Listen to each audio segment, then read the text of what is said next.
Hello world, can you hear me?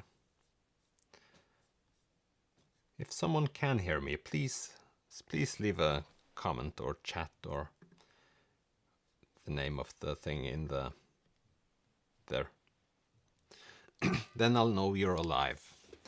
It looks like it's working on my part. When I'm live streaming, this is the only time when I have my internet cabled to hopefully secure that the live stream is going well. At least on the physical side. Great. Then welcome to this live stream. I found out 2 days ago that it was a year since the last time I did a live stream. Also, I did get the memo 2 days ago that I would be alone today, so that also helps me live stream. So, yeah. That's why we're doing a live stream. And I've missed doing live streams. I did a couple in quite a short period of time, and then the one didn't go as I hoped it would. So I sort of forgot about them for a while. Seen in retrospect, it's not always that I decide what to do with my brain with me. The thing about these live streams is that we finally can hear me talk in Norwegian words and sayings directly translated instead of me remembering the actual thing I was going to say. So, yeah, that's how we roll. Welcome to you all from Pennsylvania and Ohio. Nice. It's always strange to me that people in the US are watching, but I did. So now it's 5 o'clock in the afternoon, and I did schedule so people could be awake over in the US, to be honest, and not too late that I would rather go to bed and sleep, because I go to bed quite early. Freezing cold and foggy here in East Midlands, UK as well. Yeah, it is cold in Norway, but that's not a shocker. We have recently gotten a skating area right outside my window, so that's pretty cozy. And I prefer it being like cold rather than it being a slushy? Is that an English word? Slushy? At least I prefer it being cold and ice everywhere and snow instead of wet slush. I don't like getting my... I would rather freeze than being freezing and wet. That sums it up. So today I thought I'd speak a little bit about 2024 as a whole, try to sum up things, and then talk about books that I haven't talked about on this channel while I was away. So I usually have been doing one book review, like wrap-up video a month, and now I thought I'd just wrap them all up in one. And luckily for you, there aren't as many books as if I didn't stop doing YouTube for a couple of months there. So we'll see how this goes. Rainy Denmark, yes. It's good that slushy is a winter word. That helps my case. Also, I hope you understand the feeling of going like to and from work with wet, cold feet. It's not a joy. Would I prefer rain? I don't know. But here we are. So, yeah, if I have a dog. I don't know if I've mentioned that I have a pretty old dog. And the reason why I mention my dog is not to get more like engagement on this channel. It's purely that my dog is old. He's a 13-year-old Labrador, and he is kind of confused at times. So the thing about doing live streams is that my real life can interject into this stream, and my dog is volatile. Is that the right word? My dog usually barks at times at day when it's not convenient. So I just imagine that he'll start barking at some point during this live stream, but we'll take that as it goes along. yeah, he's the kind of dog that barks, gets attention, and then loses interest in you. And he's always been kind of that way, so I can't blame it all on dementia or something along those lines. But yeah, we'll see how this is. So, I dotted down some notes to try to sum up things, and the first note is the world is burning, and somehow that's how it feels. It feels like the world is going to collapse at some point. Started with Russia and then over to the US with talking about invading Greenland or like a non-hostile takeover or buying Greenland or yeah. And then our government told us that we should stock up on food to be sure. And they've told us that for quite some time, but now it's more like you should probably think about getting food for more days than before. So that's I try telling myself that at some point I just have to think about things going to a darker place, and then I can do stuff that I thought I'd never do, sort of. So that's you tell me at the end of the year if you think that my videos has shown me trying new things and like doing stuff that I fear, because I'm afraid that the world is collapsing at some point. So that's my mental status. I hope your mental status is better than mine. If not, I sympathize. If any of you have books, and please do recommend me books in this chat if you have suggestions for books that makes your mood better, because that is sorely needed. I have been asking for book recommendations in this field before, and also in live streams, and I always revisit my live streams to see what suggestions I got.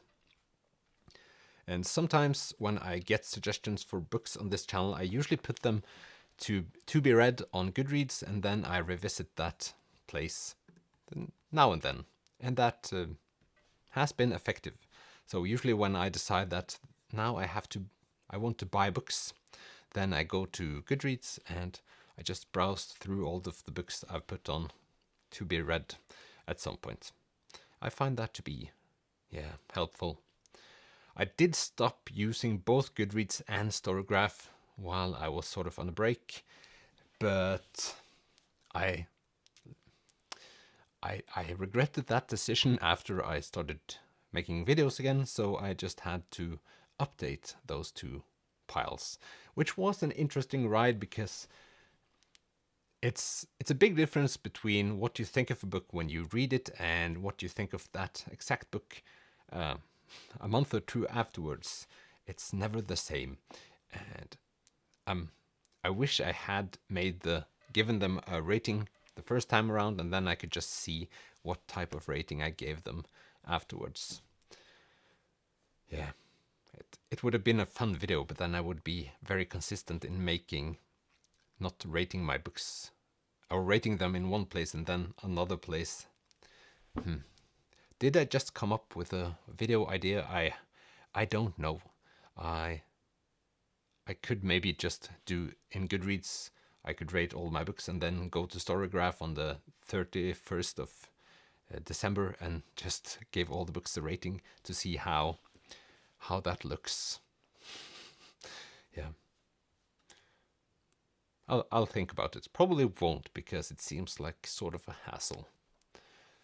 Maybe I could do like an audio, make a recording of the thoughts I had while reading the book, and then make a new recording later. Yeah, this was kind of effective then. So yeah, Jenny Lawson. I am currently reading Jenny Lawson. That's correct. Can't remember the name of the book. Let's pretend everything's fine. Is that the name of the book?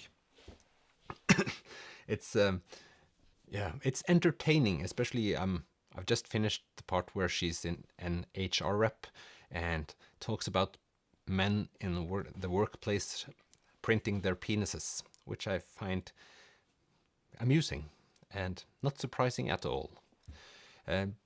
Yeah, I'm probably going to read more of her books at some point. that's for sure. Mick says, Goodreads as a source of information, very lazy when it comes to updating my read list. Yeah, I also use Goodreads as a place for yeah, just information about the books, but I do like Storygraph better in that way because they have more parameters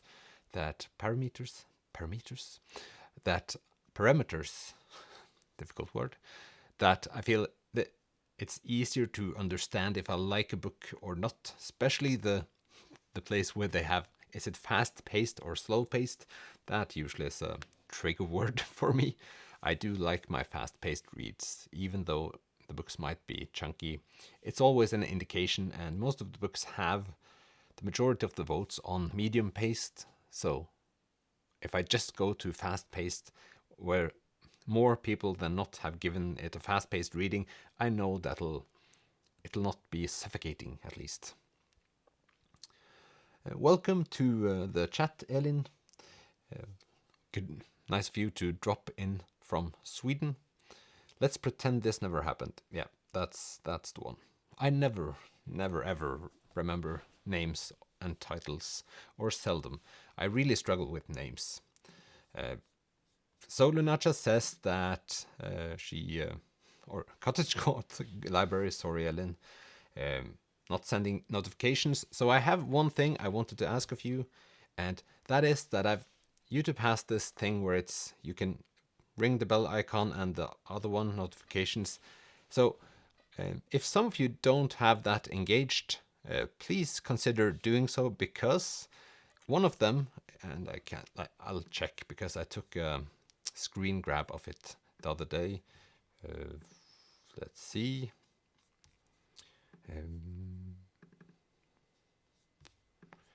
It's a vanity thing, I would say, but that subscribers that have put like every notification on, it's usually in like, so the thing, I'll start over again. YouTube tells me that the standard for a YouTube channel is that between 10 and 30% of all people that watch your videos have this engaged. So this send me notifications stuff.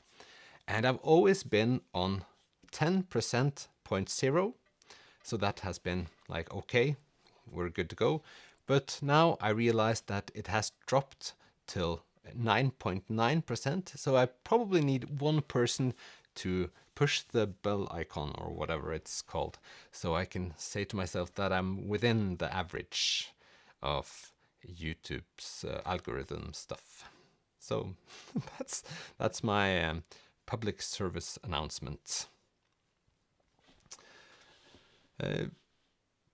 Hello Rita, and thank you for joining my chat and the channel. Maybe it didn't work because I had double notification. Yeah, maybe. I do not know too much about this kind of stuff, but I do like to be within the bounds of what is normal. Okay, so that's out of the way. Yeah, so Jenny Lawson is what I'm reading to keep my spirits up. It's interesting times. I also started to read, let's check, The History of Bestiality by Jens Bjørneboe today. And that is, it's something. I'm not sure what I think about that book yet, but I'm going to give it a shot. And it's one of the books I thought I'd read this year, because it's a Norwegian classic and I bought it pretty early. So pretty early on, I must have thought that this is a book that I'm going to enjoy. So, yeah. Yeah, I took a break from YouTube for about 3 months. I was very unsure of what I was going to do in this time. I had no idea. I just didn't want to make videos for a while. And obviously that helped because I'm now back making videos. So it wasn't a painful experience. The fun thing is that when I disappeared from YouTube, YouTube started pushing my book reviews to people. So more people actually watched my videos when I didn't make videos than when I was making videos. I don't know if that's a good thing or a sad thing. I think in some it's a good thing because that means that at some point when I stop making videos for a while, it won't hurt my channel. So, and when I say hurt my channel, I don't know what I actually mean because this is purely a hobby-based thing that I very much enjoy. So, I guess that's that. Love to take 3 months off. Yeah, I do recommend it for those who want to. I did take a break last autumn as well. I think maybe it will happen this autumn as well. It's nice to take some time off, and yeah, when it's summer, a lot of subscribers, or you get a little less people watch your videos less in summer, and that's a normal thing. So I thought to myself, why don't I stop making videos in summer? That would make more sense. But it's not about making videos or not, it's more about wanting to make videos, if that made sense. Also thought about this while I'm on the subject, that a lot of YouTubers have like catchphrases. I think mine is, if that makes sense. At least that's the thing I think about most when I'm making videos. If I edit my videos quite a lot, that's the phrase that gets dropped most of the time. So that's the thing. Thank you, Ellen. That's nice of you to say. I do like making these videos. It's fun. So I've also cleaned up my shelves since last time I made videos. Now I've always confused with the direction of the filming. I've started doing this. I now have books also horizontally in my shelf because I've ran out of shelf space. Luckily, I also read, what's her name? Taylor Jenkins Reid. I read one of her books now, and I'll talk about that later in the month, but that means that I'll also be able to unhaul some books, and that's sorely needed. Behind me I have a sofa, so that but it's still books behind the sofa, so it doesn't really help all that much. I need to get rid of some books, or just get more shelves, but I don't know where to store them. So that's something. But I'm very happy. I feel like having books horizontally in your shelf, it makes you look more like a professional reader, which is something that I always will try to go for. No, kidding a bit, but I do like the look of it. Also, I try to like jam as many books as possible. Without this shelf is empty for reasons. So it doesn't look completely full, but it's books all around. So that's something. Summer months and December have less traffic. Yeah, it'll be like that. I've had a very, very pleasant start to this month. It's both this January and last January was very good to me. This time around I made a video about Norway's most sold books, which it's kind of fun. I was made aware in my video yesterday that in this political program on the radio, a woman was talking about this list as well, but she was, I would say, both mean, condescending, and maybe a bit angry. I was just tired, but I found that to be very amusing. She had to defend the fact that, or she said that she liked crime fiction, but it had to be good, which is fun. That where I live in a country where you have to, if you talk trash about the most read books in this country, you have to go on national television or radio and tell the public that you don't mind crime fiction, you just don't like bad crime fiction. But it's sort of a given that if you don't like the list of the most sold books, you have to hate crime fiction. I found that to be fun. So yeah, I I got more views on that video than I thought I would. And that's how YouTube rolls. You never know what is going to engage people, and that's part of the fun, I guess. And every time I get new subscribers, it's because YouTube has decided to show my video to more people, and that makes sense. Yeah. So it's fun talking about books that I feel like I got one comment on that video saying that I hadn't prepared myself to talk about these books on that video, and that's probably true.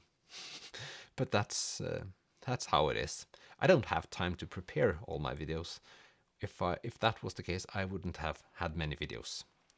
Elin says, who was that political woman? I don't think it was a political woman.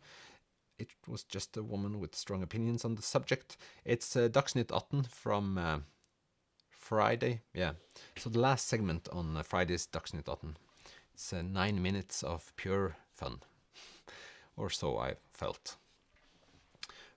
Mick says fewer videos is not necessarily a bad thing. Quality trumps quantity. I agree. I have a lot of channels that I watch, but it's sort of some I have special, like I have several genres of videos that I watch. It could be about cameras, which I enjoy, or guitar, or my other hobbies, and I could sort of become obsessed with one channel, and then that channel dies to me for a long time, and then I go back and watch them. So since I stopped making videos myself, I started playing guitar more, which led me to watch more videos about guitar on YouTube. And channels, as a creator on this platform, it's kind of fun thinking about that. Sometimes I have people that I've talked a lot to on this channel, and they disappear, and then they might come back, or they're gone forever. But it's the same with me. I have channels that I've watched hours and hours of, and then I lose interest in that hobby for a second, and then I come back 3 years later and I just watch all the videos that I missed. This wasn't necessarily related to that comment, but if those, okay, maybe it is, because if those channels had made one video a day, I think I would just have given up, because it was just too many videos for me to watch. So I guess there's something to that. Don't get the Taylor Jenkins Reid hype. The drama doesn't interest me. No, I agree. The book I read now was the Daisy Jones and the Six, which it's just an unnecessary book. Let's just put it that way. There are bands with more interesting stories, which I'll get back to later this month. But it reminded me that I should read even more music memoirs, because those are interesting and insane enough to want to read. And I haven't even started reading memoirs from like Keith Richards, or the people that took things far. Too far, someone might say. I didn't like the movie adaptation to the one book, don't remember the title, but Malibu Rising was a good read in general. Time jumping over different generations to tell stories was interesting. That's noted. I've read 2 books now, the Evelyn Hugo one and this Daisy Jones and the Six.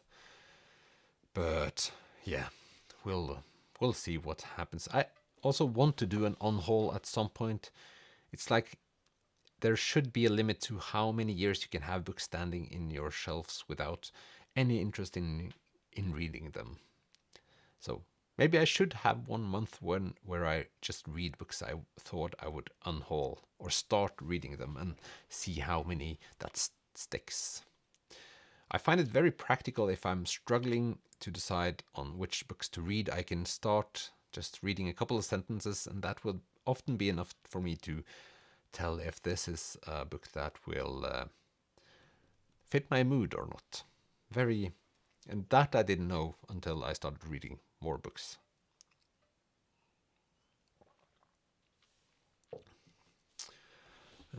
If I did a booktube channel, I would not prepare, because I would be afraid my comments about the books would feel rehearsed and not organic. Yeah, I understand what you mean. I did that for quite some time. In the beginning, I did take more notes than afterwards, even though in the beginning I felt like I couldn't take many notes. And sometimes when I do videos now, especially wrap-ups and videos where I talk about specific books, I always end up regretting not, yeah, not, yeah, bits where when I thought I regret things I should have said that I didn't say, and that always bugs me. But I feel like it wasn't made to happen. It wasn't meant to be, sort of. FL says favorite guitar music channels. My favorite guitar is the Telecaster. That's not a difficult one. I have 4 guitars at this point, and often I say to myself that I should get another guitar, but then I would probably just end up playing my Telecaster. So, yeah, that is what happens. I mostly, when I go into music stuff, I usually look up music interviews. So now I've seen Rick Beato's videos. So he's a huge YouTube guy in this field. I don't necessarily watch his videos, but the interviews are great because he has great people. Also, That Pedal Show did an interview with the Smiths guitarist Johnny Marr, which I absolutely loved and saw several times. And recently I've seen an interview with the Yes keyboardist Rick Wakeman, which I also just loved. So that's a good thing about taking a little break from this place. Just being able to look at longer format interviews. So some of these interviews are 2-3 hours long, and I don't mind as long as I have the time, which I now again probably don't, but we'll see. I'll try to balance things more, or just bulk up stuff I want to do. Try to, at least. Hi, I'm writing a book, my first. Can you do me an amazing favor and review the concept on stream? I'm not sure if the concept is exciting for me. It's personal story. I can super chat you too. I'm not sure what you're asking. I don't think I will do that now, but if you want to, you can send me a message. Ellen says, I didn't like Evelyn Hugo one. No, not me neither. I felt like I was waiting for a plot twist that never came. And that's always disappointing, especially when people says that, well, people brag about that plot twist and you feel like that never came. That's a bit sad, I guess. Would be able to read the first bit of mine and see what you think. More than welcome to send me stuff on my email address. If it's not on my channel, I just comment the video and I can give you my email address there. Music memoirs of people who took things too far. Deep in a Dream, The Long Night of Chet Baker. Big fan of his music still, but not keen on him as a person. Did not know that Chet Baker was had a memoir, and that he was a person you didn't like, or a kind of music person. There are a lot of characters in the music world, which I do enjoy reading about, but I'm very glad that I'm not there. I think one of the reasons why I enjoy reading music memoirs is that they talk about a time where I wished that I was a part of. I don't feel like a person that belongs in 2025, if that makes sense. I would enjoy, and that's one of my favorite books ever, was The Beatles by Lars Saabye Christensen, about 4 guys growing up in the 60s and just listening to records and destroying cars. That's what I remember, at least.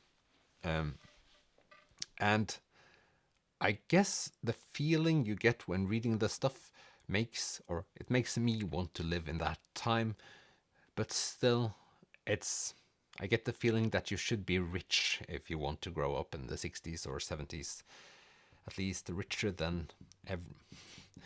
You should be a part of the good part of society. That's what I'm trying to get at.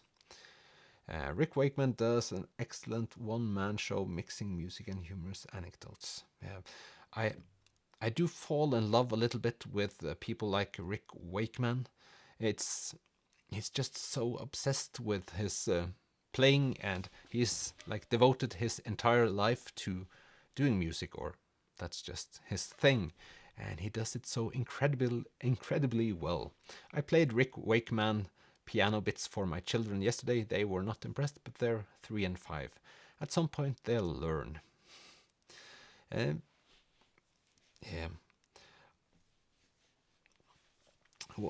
And Hyperboreasy, what are some of your favorite music bands? Well, that's a big question. This year, it's sort of been a different year than other years. I've listened a whole lot to Swedish bands. So my most played artist this year was the Helicopters. And then it was Kent. And then a band called Viagra Boys. So they're all kind of poppy, rock and rolly. The Helicopters is like rock and roll stuff. Then I after watching Johnny Marr at Rockverte in Belgium this summer, I became obsessed with the Smiths again. And my favorite album of all time is probably Rumours by Fleetwood Mac. That's a music album that I'm obsessing about all of the time. Grew up listening to the Beatles day in, day out. And Norway's best artist is probably a female artist called Susanne Sundfør. Yeah, I think that sums it up. I listen to all kinds of stuff. In February, I'm going to watch the Helicopters here in Norway, and then I'm going to watch Sturgill Simpson, which I haven't seen live since 2014. So I thought that he would never come back to Norway again, and his show, which is surprising to me, hasn't sold out yet, so I'm still in shock. And then I'm going to watch Ryan Adams the same week, which I've also not seen since 2015. So, yeah.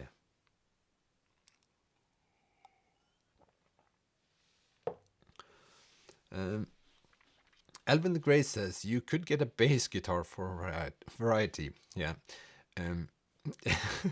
I find that to be a good suggestion. I did actually buy myself a MIDI keyboard the other day, so I think I did that instead. Which I saw, and I do this all the time. If I want to buy something, I end up watching a whole lot of videos about that thing as a part of the process. And I saw this one comment, which I felt it hit too close to home, and the guy said that he bought the MIDI keyboard and then realized that he was not an amazing musical talent and didn't know anything about music, but he did really want to buy a MIDI keyboard, which I found to be hilarious.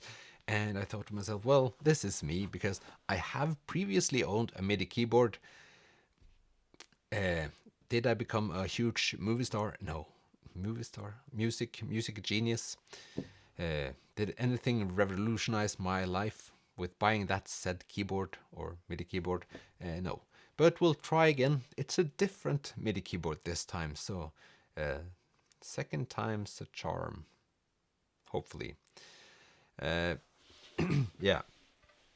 So,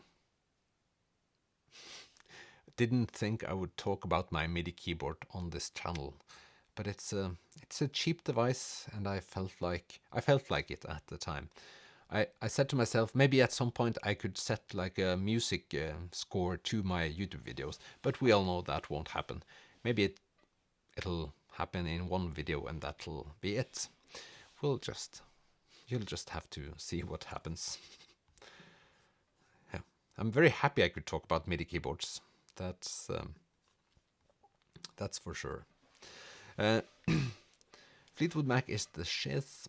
Yes, I agree. I obsessed with Lindsey Buckingham in the 80s. I'm old, yeah. I do obsess about Lindsey Buckingham's guitar playing, and if he has probably written a memoir, but I don't think I would have read his memoir.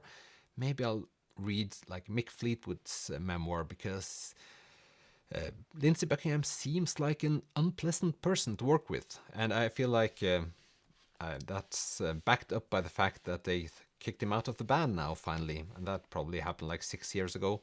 I'm happy that I got to see them live before they didn't want him with the band anymore.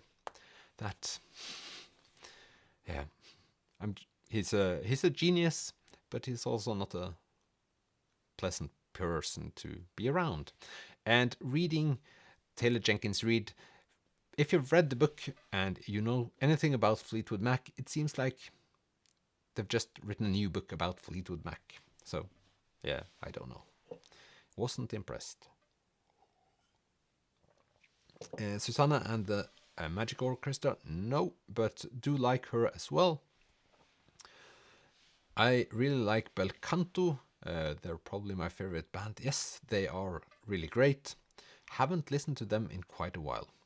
And as Elin Cottage Goth Library says, Susanne Sundfør. Yeah. But when people ask me about a Norwegian artist, I always refer them to Susanne Sundfør. She is amazing. She has this, if you're interested, she has this one concert, like maybe now 10 years old, where she just plays her electric piano in an office space, which is really, really, really mesmerizing. Her voice is fabulous, and she's also a creative genius. So, yeah, I do like her. Yes, Mick, you have to listen to Susanne Sundfør, at least then you can decide if you like it or not. But it's what we have. We also have a band called Kvelertak, which translates to something like, or it's very specifically choke grip, strangled. When you get strangled, the physical. Okay, at least Kvelertak is my favorite rock and roll artist, or at least was. The 3 first albums I did enjoy. Yes.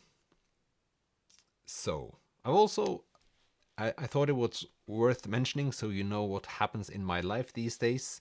I've started doing puzzles. So, the stuff you lay on the table and start doing, yeah, puzzles. I did buy a Pokemon puzzle at the thrift store with 1,000 pieces.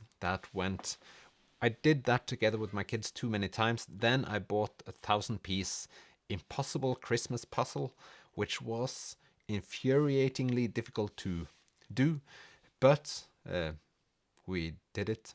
And then I bought a 5,000-piece Pokemon puzzle for Christmas. And we've been doing that every day since Christmas, and we're about 1/10 of it finished.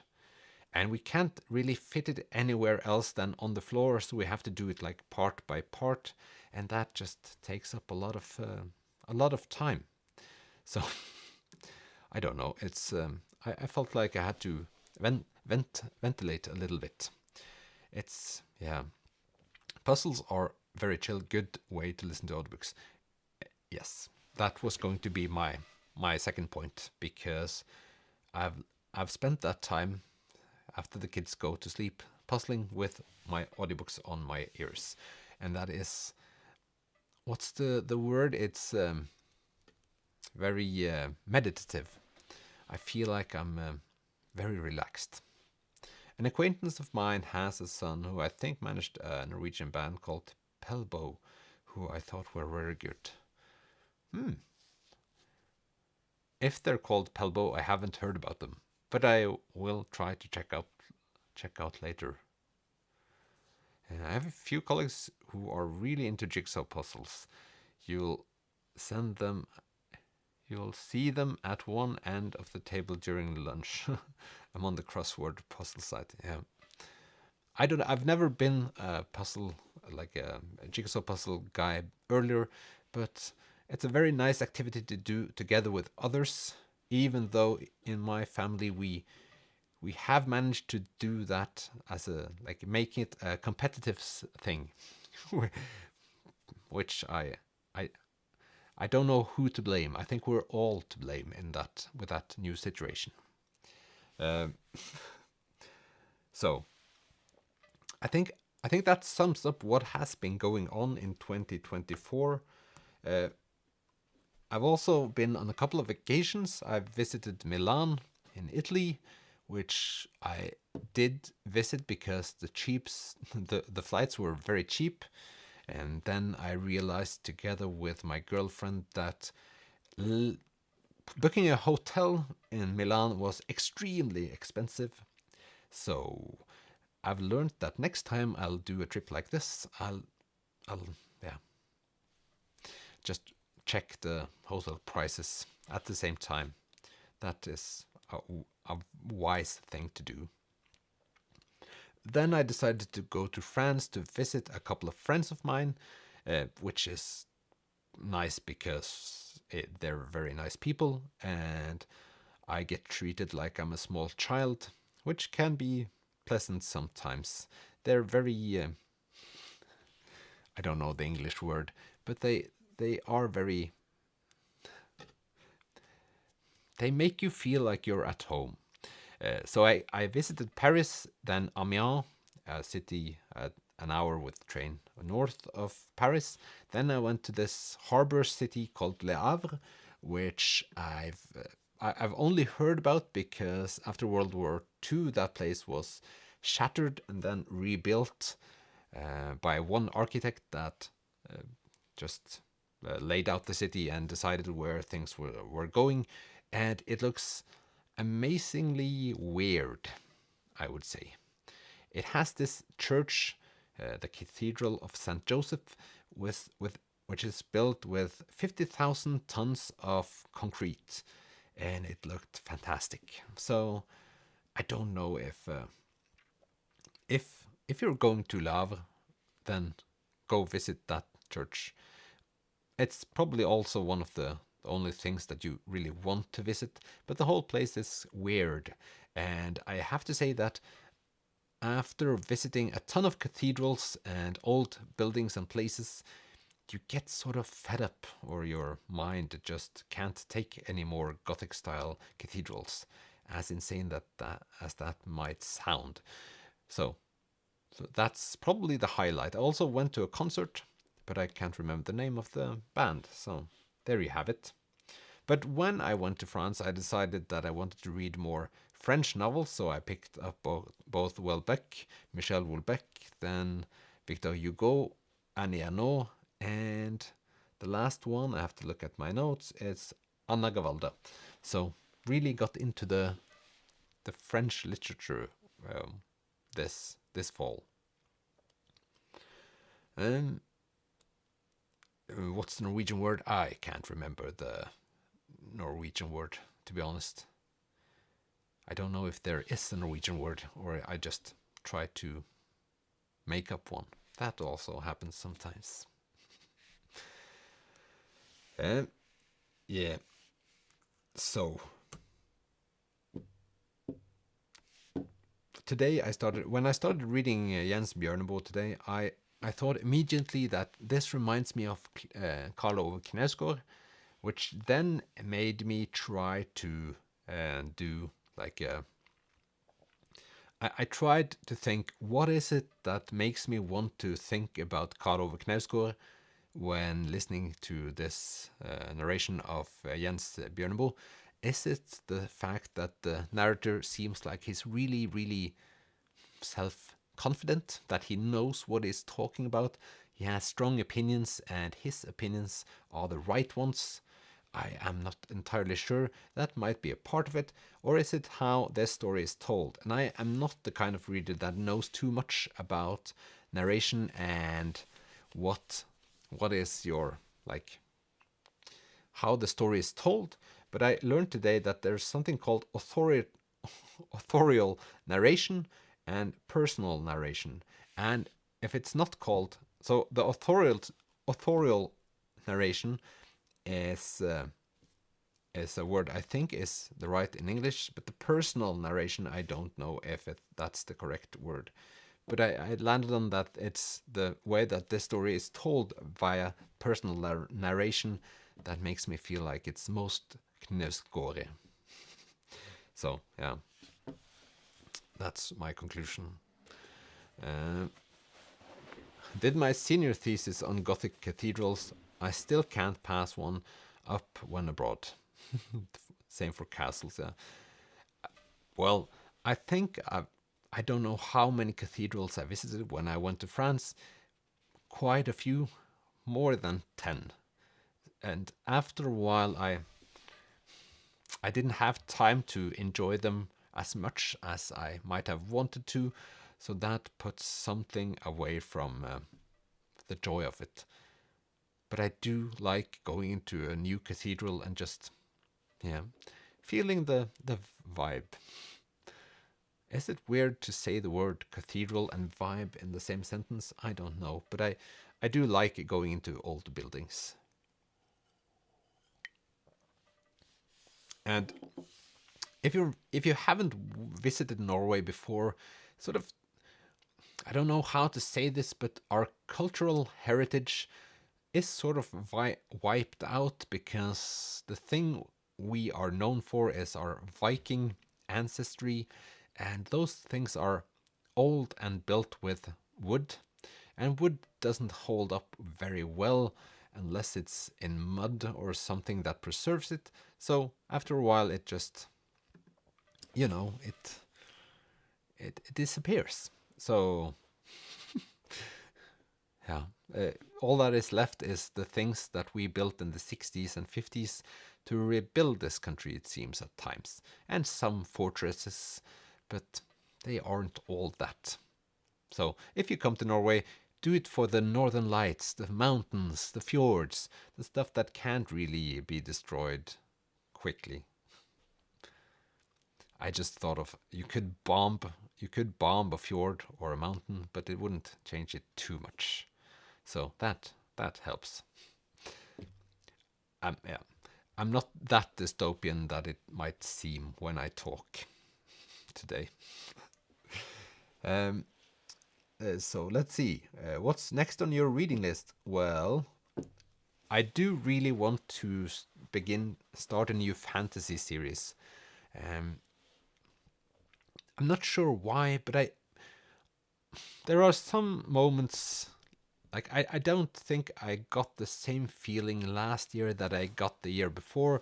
Some of the books I read in 2023, I was really immersed, and some of it is it's my own fault for not letting myself just indulge with stories. And some are choices of books, but maybe it's just Haruki Murakami's fault. When reading 1Q84, I've never had the feeling of just living in a book for quite a prolonged period of time before, as I did with that one. So maybe I never felt like I came back to the feeling of being immersed. Then I spent too much time on my cell phone. Maybe I didn't give books a chance. So I'm hoping to get more time to indulge in stories in general, and I do hope that I could find a fantasy book that makes me feel like I can't put it down. So that's my hope. In my last video I talked about the Broken Earth trilogy and Name of the Wind, so I am going to start one of those. Probably I'm leaning towards the Broken Earth. I'm not sure, but I do think I have that on my Kindle as well as in physical format, and that helps. I never read as much as when I'm out and about on my way somewhere. So when I'm at home, there are always things that needs to be done, and many of the things can be done with audiobooks. So that's not always a good thing, but I'm very happy that I have my audiobooks at least. And let's just hope that I find my new inspiration. Currently reading Matt Haig's newest, not as good as Midnight Library. Well, cool. I read Midnight Library, and that one I liked, but then I read another of his. Can't remember the name of that one. Then I felt like it wasn't all that. So I do like the story in the Midnight Library. It was cozy, and yeah, that's good. I still follow Matt Haig on social media, and it's really. He doesn't talk all that much about reading. It's mostly about mental health, and I don't know what I feel about it, but it makes me forget that he's an author. So I sort of forget that he writes books, even though I'm very conscious of that if I just refresh my brain. Haven't read Bjørneboe. I didn't like Knausgård. Do you think that I will not like Bjørneboe? I do believe you will not like Bjørneboe. I get the very same, like, it's very, hey, look at me, I have strong opinions about everything, and those are the right ones. And especially Bjørneboe, he talks about human nature and how we're all evil if we just think about it. We're all just mean people, and mean things have happened. And yeah, he talks about Nazis and how it's all people being evil. It's not ideas and ideologies. But it's never like, in general, I struggle with people that are, I'm gonna say claimy, that claim things to be true without resonating or thinking about it, or like trying to explain how they thought of that exact thing. When people just say, like, this is how it is, I really struggle with them. And that's why I struggle to get into Jens Bjørneboe, even though I have now listened for a couple of hours, and it keeps getting better in a way. But it's also very dark. Cathedrals and vibes, yes. Yeah, good. Speaking of Vikings, don't read A Fate Inked in Blood. Okay. Who has written A Fate Inked in Blood? What is on your reading lists? If you, or what are you reading now? Still, if you have suggestions for what I should read, please comment below, because I do need more books. And I don't need to buy more books, but I feel like buying more books. And then we'll see if that happens. I miss the feeling of unpacking big piles of books. In the beginning of my channel, I bought more new books than later. Then I decided not to buy new books at all. Then I went back and thought, well, it's maybe better to buy specific books that you want to have, because then it's a higher probability that you actually know that you're going to love them. If that made sense. Like, if I research a book, then buy and then go and buy a book, I'm pretty sure that I like that better than other books I just find at the thrift store and think, well, this could be good. Or it's a threshold thing where I might have a lower threshold than just buying books if I see them standing there for cheap. That's a triggering experience.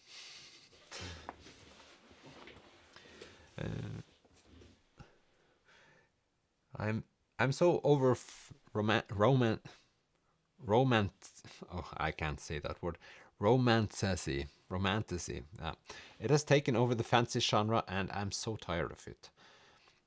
When you say that, I did think that I saw the US list for most sold books in 2024, or someone sent it. I'm a bit unsure, but at least that was filled with romantasy books. And I think I commented in one of my videos that if we had those books just translated instantly, then those books would probably also be in our top 10 lists, because they are hugely popular here as well. It's Colleen Hoover, it's Sarah J. Maas, It's what's her name? It's a new woman.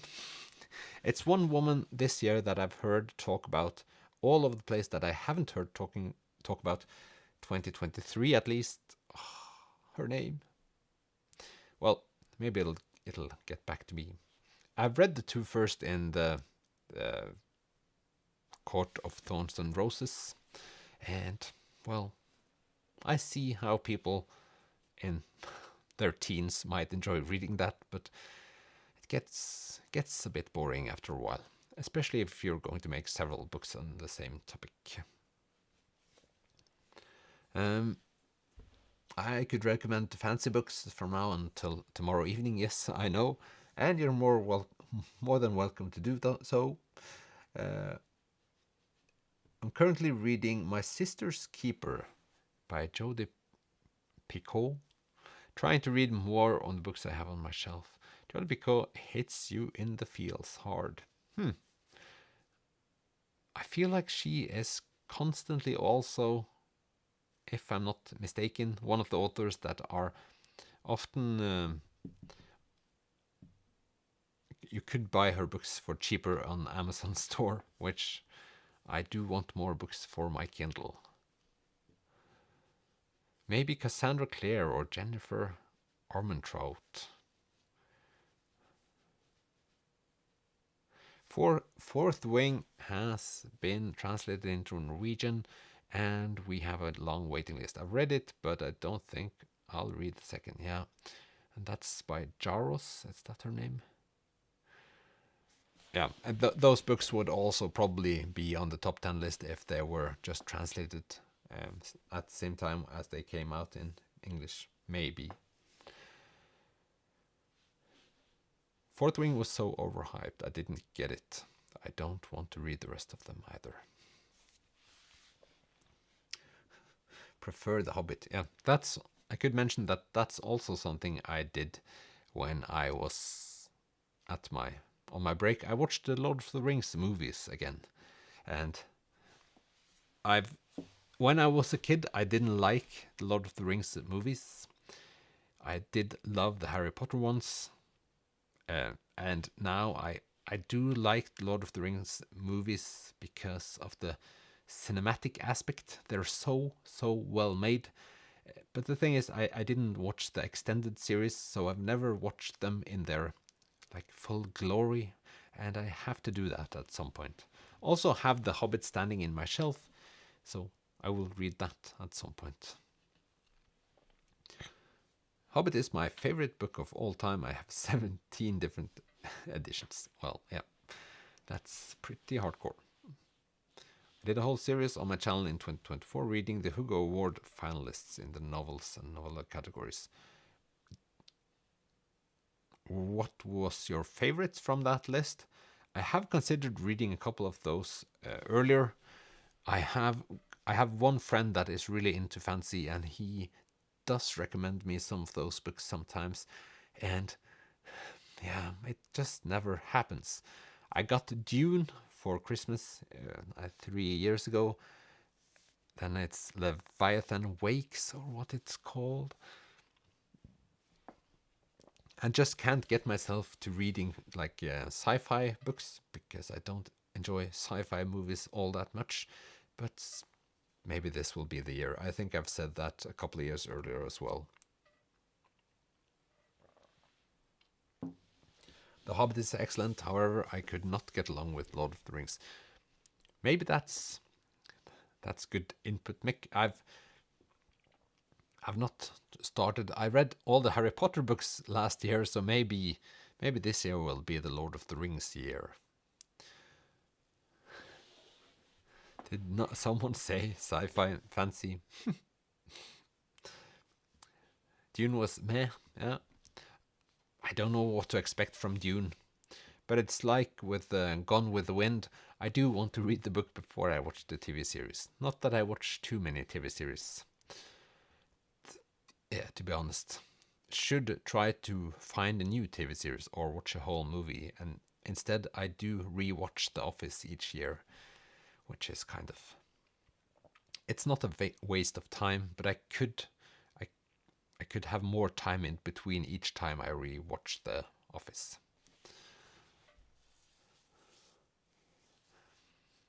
I feel like everyone has read Lord of the Rings at some point, or yeah, it's something you have to try at some point. Even my older sister has read Lord of the Rings. I don't know if she has read a lot of books, but Lord of the Rings she has read, and I'm a bit envious, even though I could just read the books.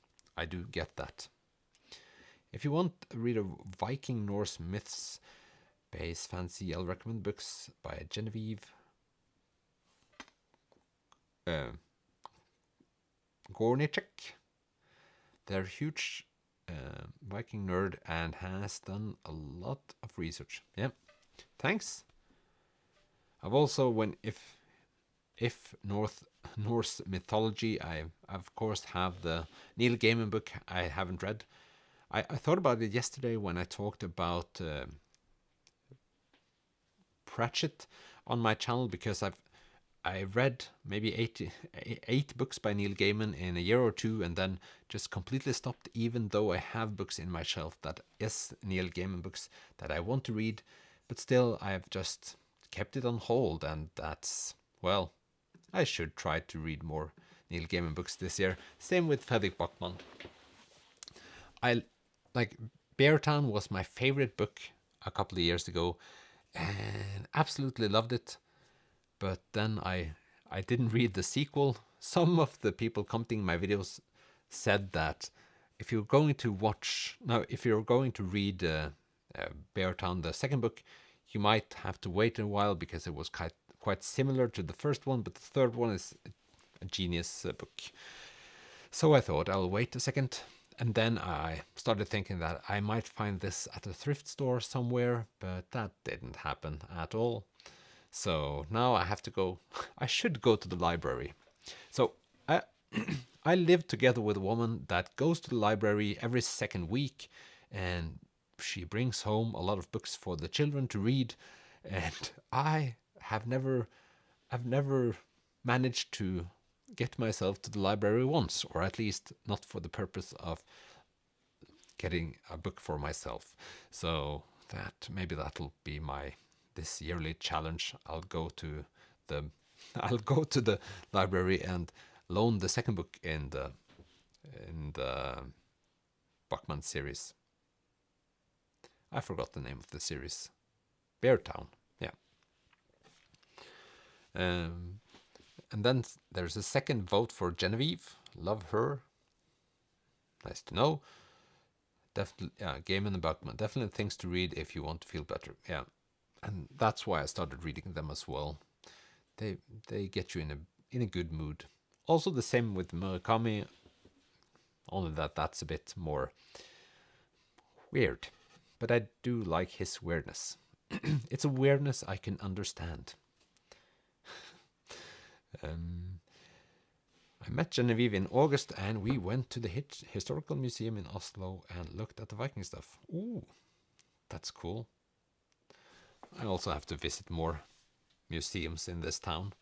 It's like when I go on vacation, I am constantly in and out of museums and old buildings, but I never visit museums in Oslo anymore, which is, well, I know that several people have that same experience, but I can't really. I should be able to do it either way. Let's see. You could try The Gallant by Jen Wurst as an entry into fantasy. It's a small novella about 100 pages. Thank you. I'm not familiar with her or him, or it's Gallant. Yeah, I'm hoping to read more fantasy this year. It's what's the expression? It's very either or for me. Some fantasy I don't understand, and some fantasy I just really, really enjoy. So I thought I'd speak a little bit about the books I've read since the last time I was on this platform. The first one is our dear friend Ben Arnovich, and this is the 4th book in the Broken Homes. I feel like this is one of the series that I read if I want to become more happy, and it's not like they're happy themed. It's more like they're down to earth. I recognize myself in some of the characters. It's puzzles. It's you don't really know what's going on, and I feel very at home in these books, and that's why I've read book number 4 and will probably continue. Also, they're quite. I think this is about 300 pages, but it's a light read, and I just want to continue. So I'll probably progress in this series this year as well. It's not like I have too many fantasy series going on at once. Together with Eddie, we've read the Odin's Child trilogy by Siri Pettersson, or at least I haven't read the last book, so that will have to happen this year. So I'll get that out of my system while I still remember the books. That's important. Adventures of Amina Al-Safari by S.A. Chakraborty was fun. Cool.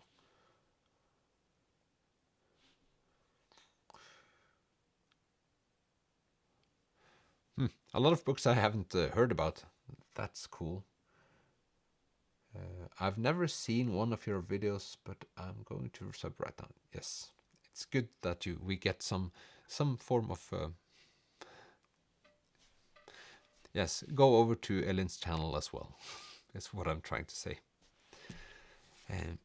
As a person that have been on YouTube for 4 years, I feel very unfamiliar with the way people on YouTube speak, which is strange. I find myself thinking about it a lot of times, that when people say like and subscribe, it feels very. Maybe it's because I'm Norwegian, maybe it's because I'm me, but it feels weird. Let's just put it that way.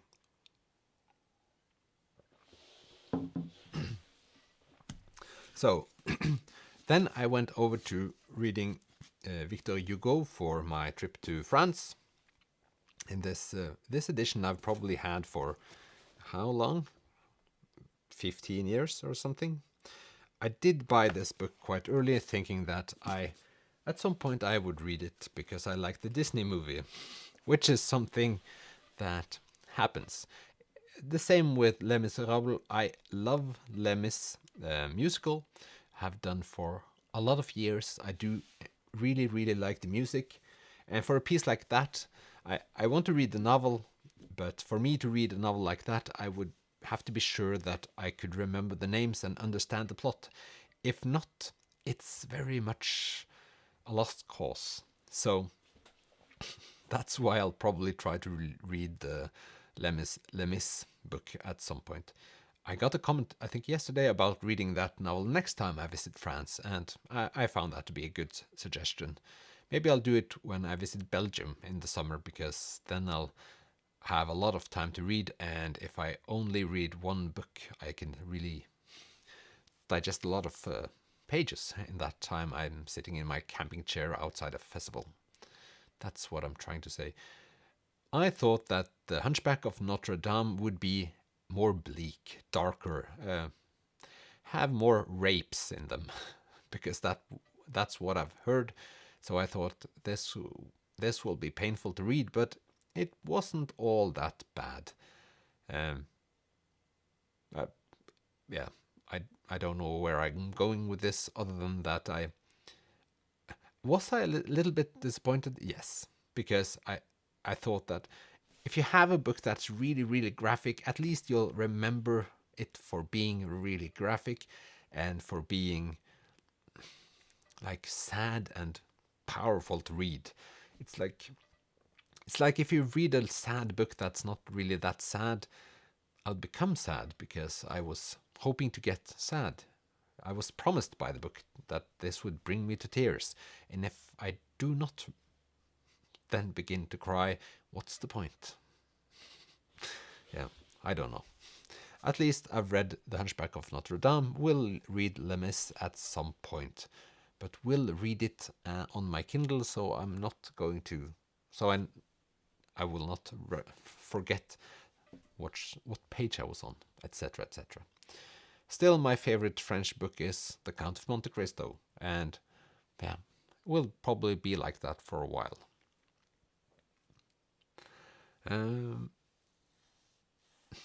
Ellen says I'm not good at like and subscribe thing either, also Norwegian. Yeah. It just feels weird. Sometimes it feels like I do not have a YouTube channel as I'm sitting here live streaming at a YouTube channel, which to some people might seem insane. I had, when I was out with a dog 10 minutes before I started this stream, and I thought, they asked me like, oh, must be really nice to be without your kids. Now you're going to drink beer and eat pizza.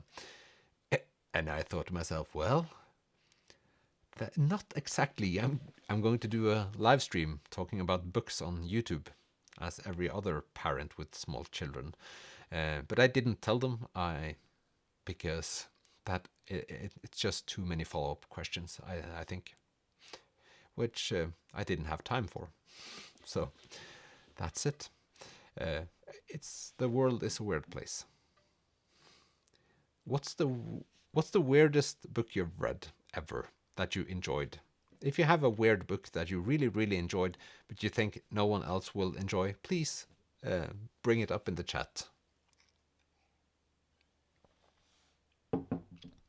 I could talk about a weird book before you comment your weird books, because I also read Michel Houellebecq when I was in France, or right afterwards, because I read one Michel Houellebecq book before, and I thought, well, this is kind of strange. You're a strange man, and that impression stays when reading this. And I can't remember the plot entirely, but this is a man that, well, he wins the lot. No, his father dies, and then he goes. I'm so bad at remembering stuff, but I think he goes to Thailand to have sex with a lot of women, and it feels like that is the plot of this book. For too much of it. It feels like that's the only thing that this book is about. Some stuff happens on either side of that plot, but it still feels like just you wanted to write a book, you wanted it to be mostly about sex, and that's sort of the premise of this book. And the thing that makes me want to read more of Michel Houellebecq's book is that half of the time I sit there and I think to myself, are you allowed to write this in a book? Do you not feel ashamed when writing stuff like this in a book? Not that it's anything wrong with some of the things you write in your books that makes me still feel a little bit ashamed, but still, how are you comfortable writing stuff like this in your books? And I love him for that. But I still... is the expression pillow TV something you have in English as well, where you want to put a pillow before your head so you don't have to watch because it's embarrassing? That's how I feel when reading Michel Houellebecq's books, and I like it. The book I read earlier, which I can't for the barrel, I can't remember why, now what the book is called. I did enjoy more of the plot in that book. It made more sense. Still, a vulgar language that makes me question him as a person. And for those of you that follow the news, there is something about him filming a porno to write a book and then being blackmailed into publishing that porno with himself in it. Well, it's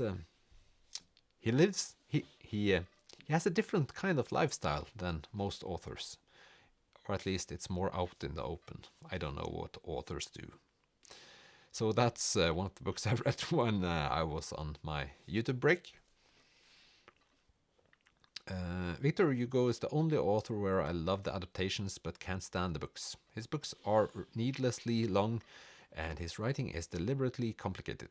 Yeah, that's my feeling. Actual plot of Les Mis is amazing despite how bad a storyteller is.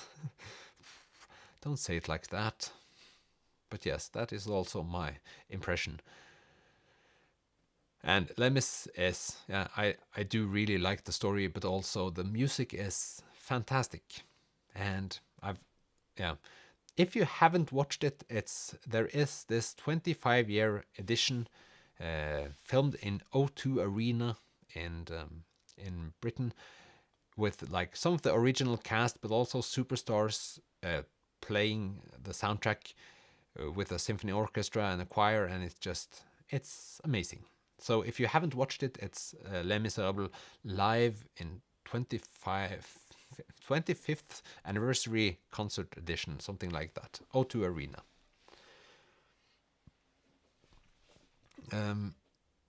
House of Leaves by David something. So bizarre, beyond weird. Nice. Cottage Goth Library says, actually enjoyed Les Mis. That's not bad. It's yeah, I feel like I'm going to think it's too complicated, but who knows what the future will bring. Mick says The Third Policeman by Flann O'Brien. Flann O'Brien. There's something about that name that makes me think that I know the author or have heard about the author before, but sometimes it's like that with surnames that are quite famous or well known. Or yeah. I will look up these books afterwards so I can see what you mean. House of Leaves by Mark D. Yeah. We don't say pillow TV, but we say cringy. Yeah. I would say it's the same thing.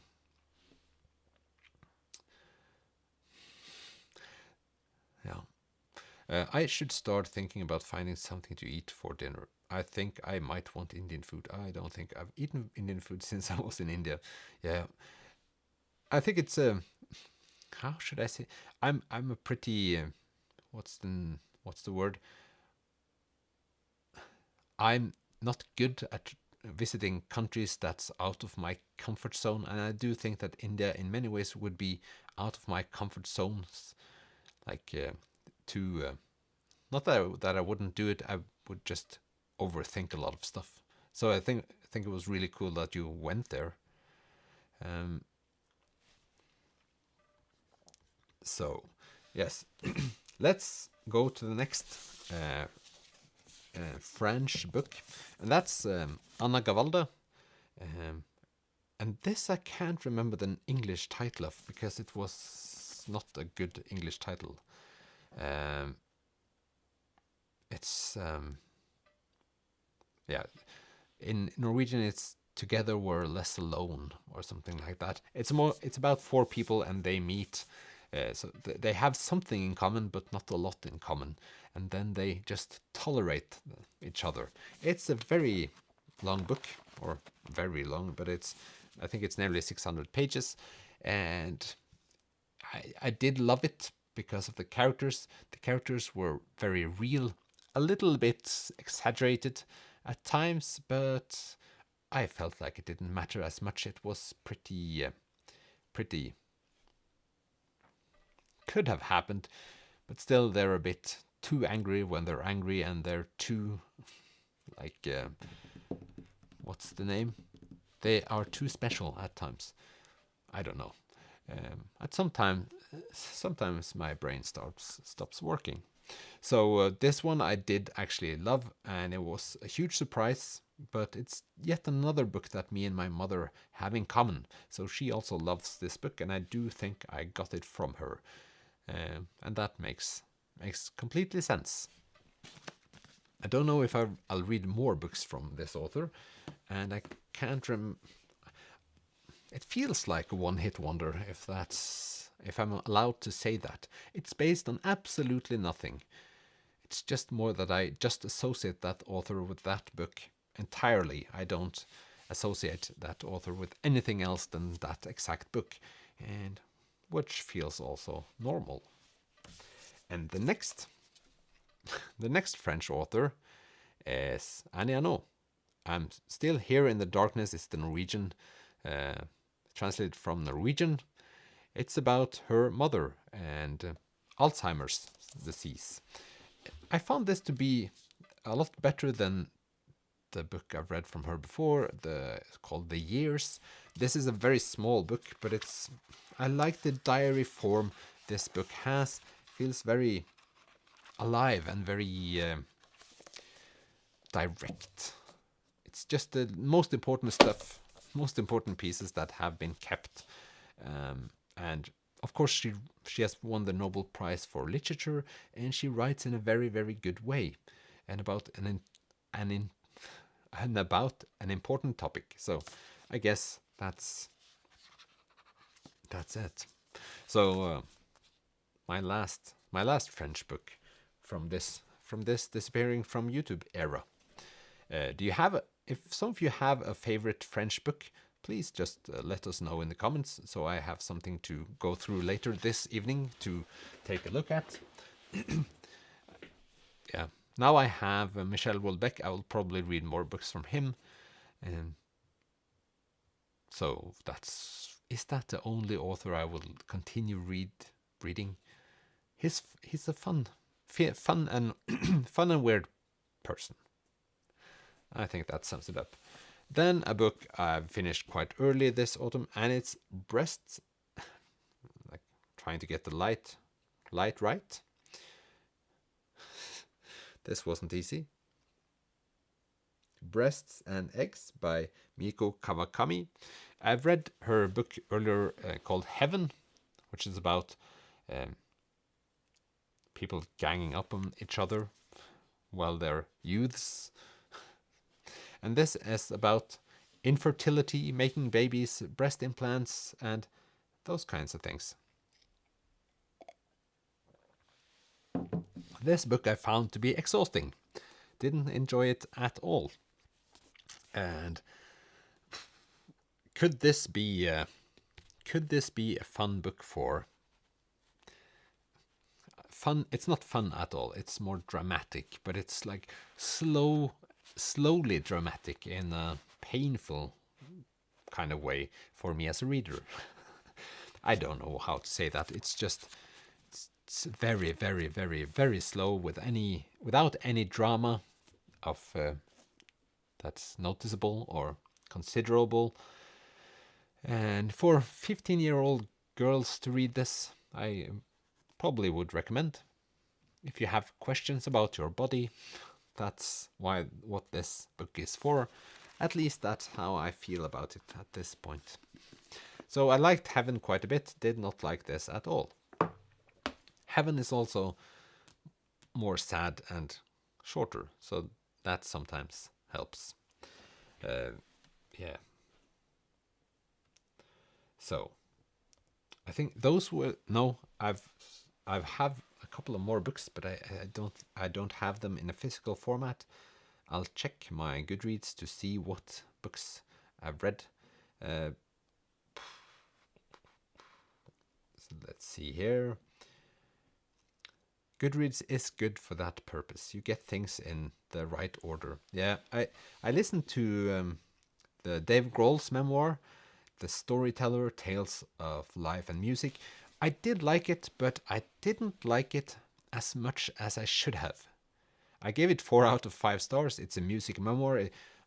I can't not like a music memoir because it's a music memoir, and I do love music memoirs and will always love music memoirs. So that's how we roll. But Dave Grohl seems, how should I say this? At times he's just very honest about how he was as a person, and then you get the feeling that he has forgotten how to be honest at times. It sort of depends what he's going to talk about. If he talks about people that you get the impression that he doesn't like, he just neglects that in a sort of a way. It's like people he likes, he can write 10 pages about how he had to split up with them for various reasons, and it was all sad. But when people are let go that he doesn't really care for, or is my understanding of it, because he writes it like things didn't work out, goodbye. and it just feels a little dishonest, or just color coding things. Is that the word? You know, we Norwegians sometimes talk about things being too American, and if we say stuff like that, I would say that this book is what Norwegians call too American, in the way that this book is just a tad too colored, and the positives are very positives, and the sad stuff isn't talked about in a sad way, it's just neglected. So that's my feeling of that book. I feel like Dave Grohl is like, many people watch him as a national treasure. And maybe I did that before I read the book, and afterwards there's something about it that I didn't like, and I can't really put my finger on it. But there's something there. Then I read A Movable Feast by Ernest Hemingway. I had read Old Man and the Sea and Farewell to Arms earlier, and they were okay. A Movable Feast I found to be enjoyable because it's it's about Paris, so this was also in my Paris era, and all the famous people he met there and how he struggled, and it's talking about struggling without talking about it being a struggle. In a sense, you think to yourself, how did you survive this without any means? Or yeah, it's just it's moving in a different way than other books, and I did enjoy it. It was not. It's also a quick read. Made me think that maybe I should read For Whom the Bell Tolls at some point. Thank you for joining Cottage Goth, Elin. Hope the food tastes good. And I can never. I know that you've been in the chat before, but I can never. I can never pronounce the name. But Fox, the Tanya romance, yeah, the Three Musketeers. Sorry, I've been doing this now for 1.5 hours. I lose my ability to speak. But yeah, I've watched the movie, not read the book, but I've heard a lot of good things. I've watched probably more movies from this book or these books, but I've watched the one with Leonardo DiCaprio as a young person. Something I always think about when I make videos is my squeaky chair. I don't know if it's that recognizable in this live stream, but it is still squeaky. So there is that. Then I have one book. No, I have a couple of books. I've read more books than I thought I did, which is good for me, I guess. I've read Jenny Erpenbeck's Kairo, which won the International Booker Prize last year, or the year before. Anyway, that's why I bought it. It's about a romance between a man in a relationship and a woman that's single, and they live in the DDR in Germany, so we're in the 80s. And I thought it would be interesting to read a book set in Eastern Berlin, just because I don't know anything about it. And it was, but nothing really happened in that book, and it was really, really boring. But if that book had been half the size, it would have been really great. So that also happens sometimes. Three Musketeers has a lot of archaic language, but still such a great story. Some good adaptations too. Yeah. Then I got sent this book by the publisher. It's by Katja Oskamp, Marsan Mon Amour. Let's see if that has been translated.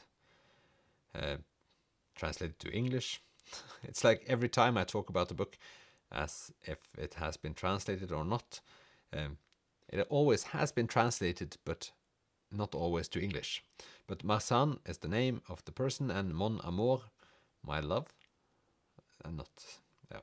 It's not my strongest side. But this is also set in Berlin in 1970s, and it's about this person taking care of people's feet. She tried to become an artist or a writer, but couldn't. So she started tending for people's feet, and this is a book about their stories, and I didn't like it at all. So that's my short book review. I don't know what was wrong with it. It's not like a red thread. It's not a theme that went the whole way through, so I lost kind of interest. Then I finally read, and this is probably translated to English. It's Ava Audur Ava Olavsdottir, and the book is called Animal Life. So this is about what's it called when a person, when you're giving birth, the person that you're giving birth to, that is not a parent but works in the hospital, that person. It's about her and how she sees her role as a person, as a nurse mother person, and the planet dying. Yeah, I didn't particularly. I did like it, but there wasn't any like extra. Audur Ava Olavsdottir has written one of my favorite books ever, so I had huge hopes, which I will stop having. Midwife, yeah. Thank you to Richie and Mick. That's there's a lit. I don't know what lag you have, but I read the words when I got them now, so that's the lag I'm having. Yeah, midwife. It's not a word I use all of the time. I talk a lot about pieces of clothing and furniture, and yeah, that can be exhausting. Didn't find it archaic. Maybe it's in French. I read the Danish translation.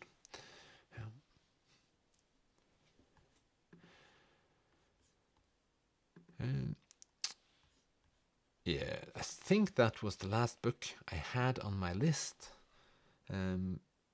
If you have like questions and all of that, you can just leave them in the chat here afterwards, and I will also be able to answer. If I remember correctly, I will not be able to answer this chat, but when I stop the stream, I'll be able to comment in the video that gets published from this chat. If that makes sense. That probably makes sense. Maybe. Who knows? But I think that was what I was going to talk about, and I am struggling to talk, so at least that makes sense. My favorite expression in English. Thank you for joining, everyone.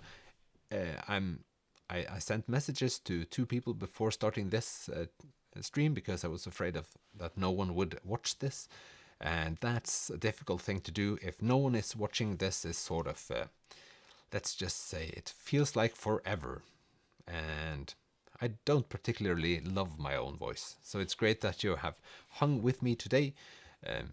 I hope you have a pleasant day and that you enjoyed spending your time here. I started this with mentioning that if you haven't pushed like the notify me button, please do, so I can get my 1 person more to do so I can have my statistics. That would be great.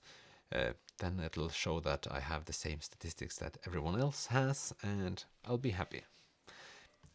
I need more to be happy, but that will make me partially happy.